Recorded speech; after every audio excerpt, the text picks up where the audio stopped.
क्या ऐसा हो सकता है कि कोई सोशल मीडिया पर एकदम शांतिपूर्ण सी उर्दू कविता पोस्ट करे और अगले ही दिन पुलिस उसे दंगा भड़काने के आरोप में गिरफ्तार करने पहुंच जाए?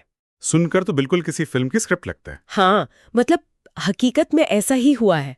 आज की इस गहराई से की गई चर्चा में हमारे पास जो कानूनी दस्तावेज है और जो 2025 का ऐतिहासिक सुप्रीम कोर्ट फैसला है इमरान प्रतापगढ़ी बनाम स्टेट ऑफ गुजरात का, उसे हम देखेंगे। चलिए इसे थोड़ा बारीकी से समझते हैं कि कैसे ये एक सिंगल केस हमारी अभिव्यक्ति की आज़ादी और जो नए आपराधिक कानून है उनको पूरी तरह से परख रहा है। सही कहा आपने। और इस पूरी घटना की जो शुरुआत होती है ना, वो राज्यसभा सांसद इमरान प्रतापगढ़ी की एक सोशल मीडिया पोस्ट से होती है। उन्होंने गुजरात के जामनगर में एक सामूहिक विवाह का वीडियो एक्स पर डाला था। अच्छा, वही वाला जिसमें बैकग्राउंड में वो उर्दू कविता बज रही थी? हाँ, बिल्कुल वही। और उस कविता का अर्थ बहुत ही सीधा और सरल था कि अगर हमारे हकों की लड़ाई में हमें अन्याय मिलता है तो हम उस अन्याय का सामना प्यार से करेंगे। इसमें सिंहासन मतलब सत्ता के लिए एक रूपक या मेटाफर का इस्तेमाल किया गया था। मतलब ये तो ऐसा हो गया जैसे किसी ने कविता में मेटाफर का इस्तेमाल किया। हाँ। और पुलिस ने उसे लिटरली सच मानकर दंगा भड़काने का केस ठोक दिया। मतलब गजब है। वही तो।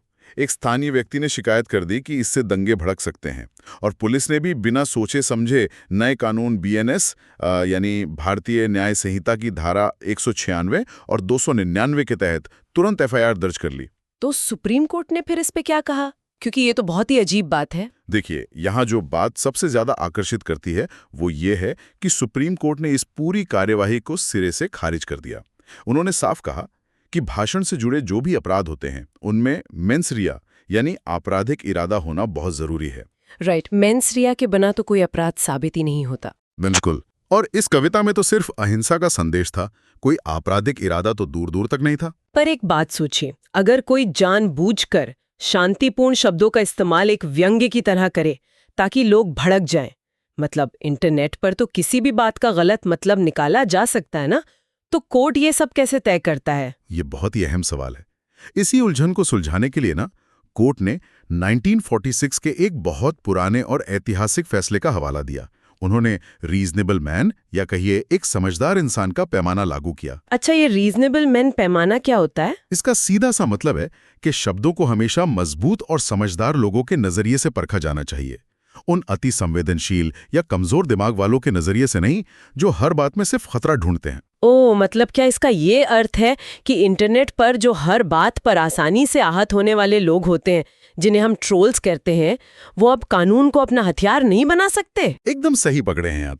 अनुच्छेद 1A के तहत जो फ्रीडम ऑफ स्पीच है ना, उसकी रक्षा इसी समझदार इंसान के पैमाने से होती है। समझ गई।